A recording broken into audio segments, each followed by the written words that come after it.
Yo everyone, Zion over here from Nintendo Life. So maybe you're considering buying a Nintendo Switch 2. Maybe you already bought one and you have no idea which accessories you already own are going to work with the Switch 2. Or maybe you want to save some money and you want to buy some Nintendo Switch 1 accessories. You want to get some hand-me-downs from some friends. I don't know. Well, today I'm here to give you a rundown of every original Nintendo Switch accessory that I could find that doesn't work with the Switch 2. There's a lot of stuff that does, there's a lot of stuff that doesn't, and there's some things that work halfway.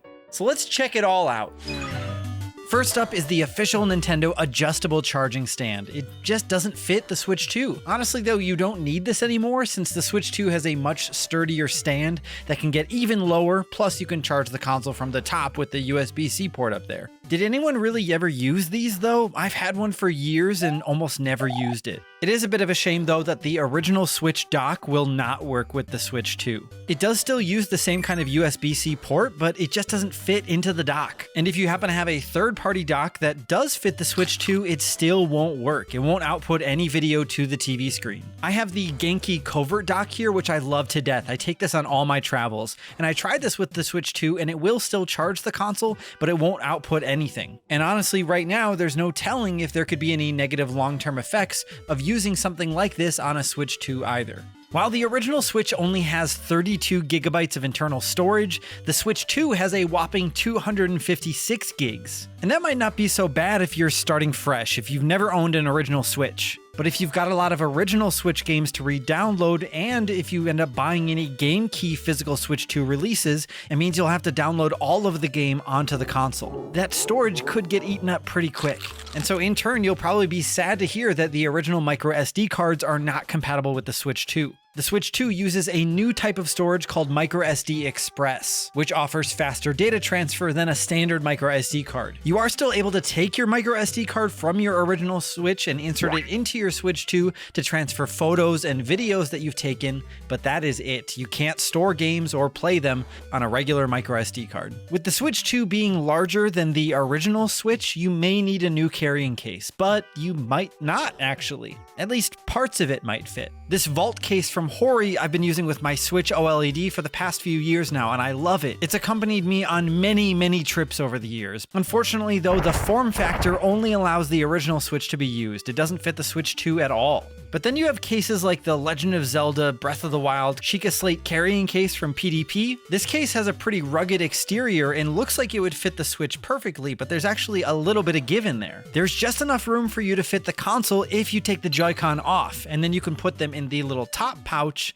if you're really in a pinch and don't have another case to use. I actually did find though that I have a few of these adventure packs laying around from Hori, a Zelda one that they sent me a while back, and a Splatoon one that I bought secondhand. They're great for fitting things other than a Switch, but they also actually fit the Switch 2 perfect. They don't offer as much protection, but if you're careful with your stuff, I'm pretty sure it's going to be just fine. Now the Switch 2 screen is also a lot bigger than the original Switch and the OLED, so if you have a few additional screen protectors laying around, like I do, those won't work with the Switch 2. You're going to have to buy a brand new one. And you're probably going to want to. I've had my Switch 2 for a few weeks now and have already scratched the screen somehow. I'm not sure if it's from the dock or just from me playing it, but I baby this thing. So once I'm done with this video, I promise I'm gonna put a screen protector on. I promise. Now this one's probably obvious at this point, but if you happen to own a console grip, something like a Satisfy Ronin Zen grip is what I have here, it won't fit in the Switch 2 either, as it's just too wide to make it work. But the carrying case itself fits the Switch 2 quite nicely. It's not as snug as I'd like, but it fits, and it's better than not using a case at all. A number of different accessories have been released over the years for the Joy-Con from Nintendo and from third parties, and the majority of them don't really work with the Joy-Con of the Switch 2. We're talking stuff like the original Joy-Con grip, the charging grip, the straps, wheels, the charging stand, the Tabe Oja hot sauce grip, the battery pack grip that was designed for arms. None of these original Joy-Con accessories will work with the new Joy-Con 2. Now thankfully we don't have to end this video on a downer. We found a number of original Switch accessories that work with a few caveats, a few drawbacks. The Switch 1 Joy-Con will in fact work with the Nintendo Switch 2. but they can't be attached to the system since the Switch 2 uses magnetic connectors and the Switch 1 used a rail system. However, you can still connect these controllers wirelessly to play games. You just can't wake up the console while it's in sleep mode with original Switch 1 controllers. You can only do that with Switch 2 designed controllers. This is stupid. I hope Nintendo patches this out at some point, but this is dumb. You also need to find another way to charge them since they can't physically attach to the console. And Joy-Con don't have USB-C style charging ports, so you'll need to get a hold of a charging grip or a charging stand if you want to charge them and use them with the Switch 2, or charge them on your original Switch 1 console. Now, a bit similar to the Joy-Con, we tested a handful of original Switch controllers, the Nintendo Switch Pro controller, a few of Power A's wireless controllers, my Fight Stick, a Pokeball Plus controller, the SNES and N64 Classic controllers, and none of them could wake up the console from sleep mode. But once you have a Switch 2 powered on, they work great, just like the original Joy-Con. And these kinds of controllers are much easier to charge as well, since they should theoretically have USB ports built into them. Now, who remembers Ring Fit Adventure? It's not like it only came out like 5 years ago or something.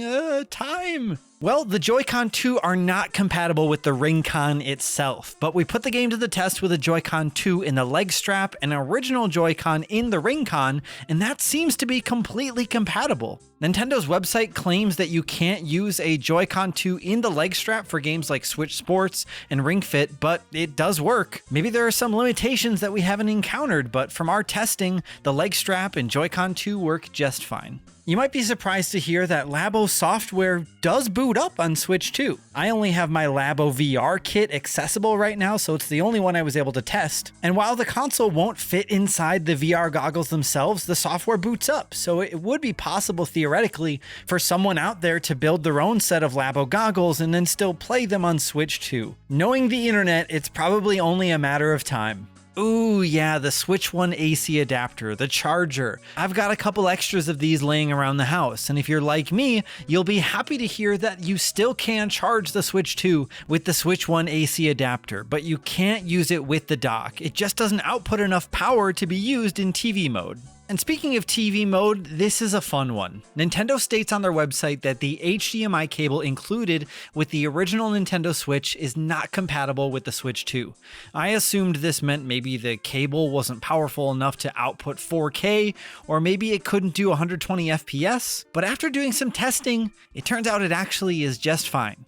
Inside the box of the original Switch, you'll find a high-speed HDMI cable, which is actually pretty common. All of these cables right here are high-speed. Even the one included with the Wii U, that gray one, that's a high-speed HDMI cable as well. And it's capable of pulling 4K visuals at 60 FPS and 1080p visuals at 120 FPS. Now, inside the box of a Switch 2, you'll find an ultra-high-speed HDMI cable that allows for 8K visuals at 60 FPS and 4K visuals at 120 FPS if the device you're using supports it. However, the Switch 2 isn't compatible with 8K visuals, and currently at launch, not a single game can do 1440p at 120 FPS. Even Metroid Prime 4 Beyond's performance mode outputs the game at 1080p at 120 frames per second and 4K at 60 frames per second. From what I've gathered, Welcome Tour is the only Switch 2 game at launch to support 120 FPS at certain instances, and even when it does, it's stuck at 1080p. Even HDR is supported with a standard high-speed HDMI cable. Now, I'm not trying to be the end-all be-all when it comes to HDMI talk. I just did a decent chunk of research here with my own equipment, with my own cables, and I was still able to pull in 120 frames per second HDR footage with a high-speed cable. So the TLDR version really is definitely use the ultra high-speed HDMI cable that Nintendo includes with your Switch 2 box. But before you go out and buy another for your travel bag, for your other TV, whatever it is you may need it for, consider that maybe the games you want to play won't even need an ultra high-speed cable. Maybe that'll change down the road, but for now, it doesn't seem like there's any reason to rush out and buy more ultra high-speed cables. And the last and certainly least in this instance is the USB Ethernet adapter. The original Switch dock didn't include an Ethernet port, so if you wanted to hardwire your Switch, you'd need a USB adapter like this. The OLED Switch dock and the Switch 2 dock, however, have Ethernet ports built in, so you don't really need something like this. But for maybe whatever reason you're curious like me, and you really wanted to know if the USB adapter still works, I'm happy to confirm that it does. But using the USB adapter versus the Ethernet port built into the back of the dock, my download speeds were 3 times slower. So we can't really see a reason you would want to use this, but maybe someone will think of something. Well, that's going to be really fun to put away. I hope you enjoyed this video. I hope you learned something. I hope you realized, hey, actually, maybe one of those Switch accessories I have still has a use. I hope we were able to help you with something today. Now, let us know in the comments down below something you learned while watching this video, or maybe something you disagree with, something that I got wrong. Let us know. And of course, if you enjoyed this video and you want to see more videos like this, then why don't you find a way to salvage that subscribe button and use it for something good, and then ring that notification bell to be notified whenever we put up new videos just like this. Thank you all so much for watching. I'm Zian from Nintendo Life. Stay safe out there, and we will see you all next time.